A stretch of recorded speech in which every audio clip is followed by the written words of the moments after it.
You ever feel stuck?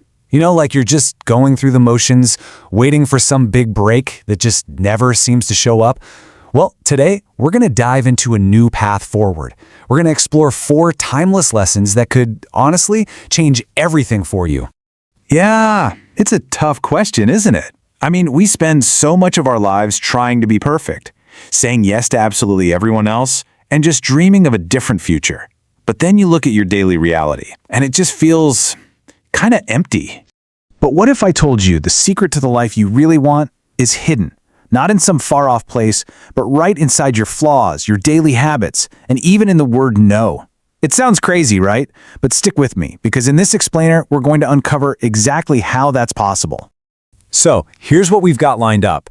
We're going to talk about finding the beauty in what's broken, the real architecture of habit, the lens of perspective, and the incredible power of boundaries. And most importantly, we'll talk about your very first step.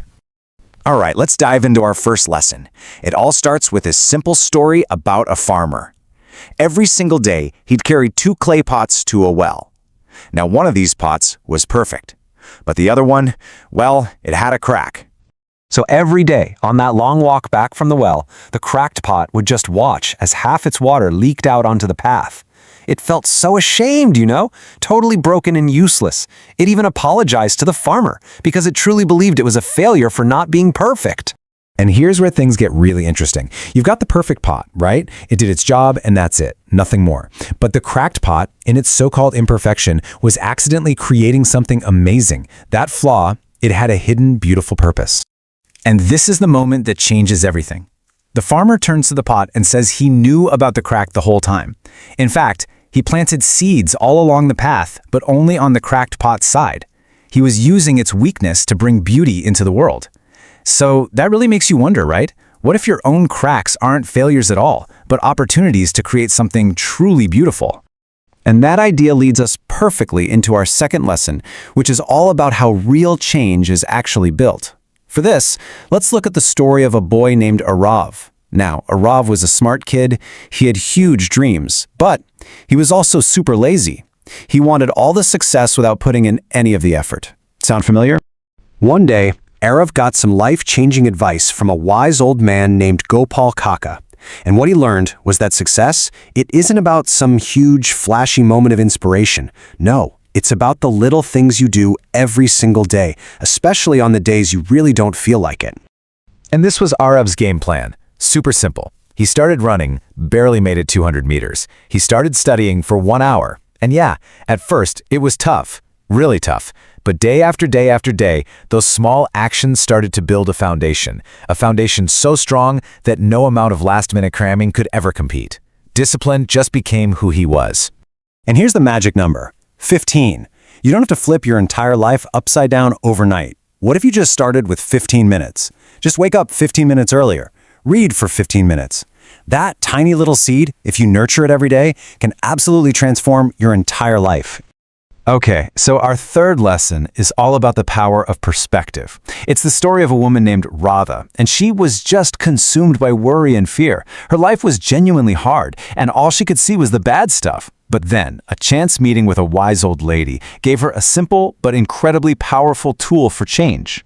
And this was Raha's question. And it's something I think we can all relate to, right?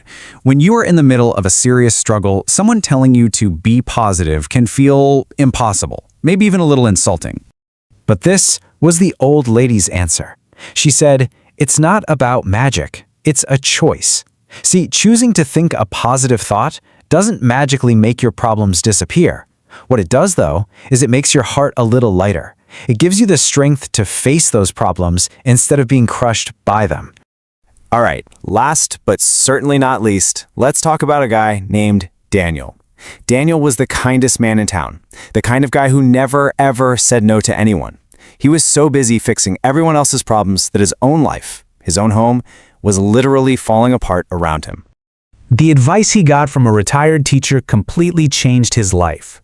Daniel had always believed that saying yes was what made him a good person. But what he didn't realize was that he was slowly erasing himself in the process. He finally learned that sometimes saying no is the most honest and necessary form of self-respect you can have. And the change was Wow, it was profound. The moment Daniel started saying, "Not today," to protect his own time and energy, guess what happened? The world didn't end. In fact, his world finally started coming together. People started respecting him more, not less, because he had finally started respecting himself. Okay, so we've looked at 4 really powerful stories, 4 timeless ideas. But what does this all mean for you, right here, right now? Let's tie it all together. Here are the big takeaways. First, embrace your imperfections. They can be your greatest strengths. Second, build your future with small, daily habits. Third, use hope as a practical tool for resilience. And fourth, remember that protecting your peace by saying no isn't selfish, it's essential. Look, you don't need to change everything all at once. You don't need some perfect, elaborate plan. All you need to do is plant one seed. So what's it going to be? Will you embrace one of your flaws? Will you start that 15-minute habit? Will you choose one positive thought to start your day? Or will you finally say no to something that's draining you? Your turning point is right now. So what one small, imperfect, intentional action will you take today?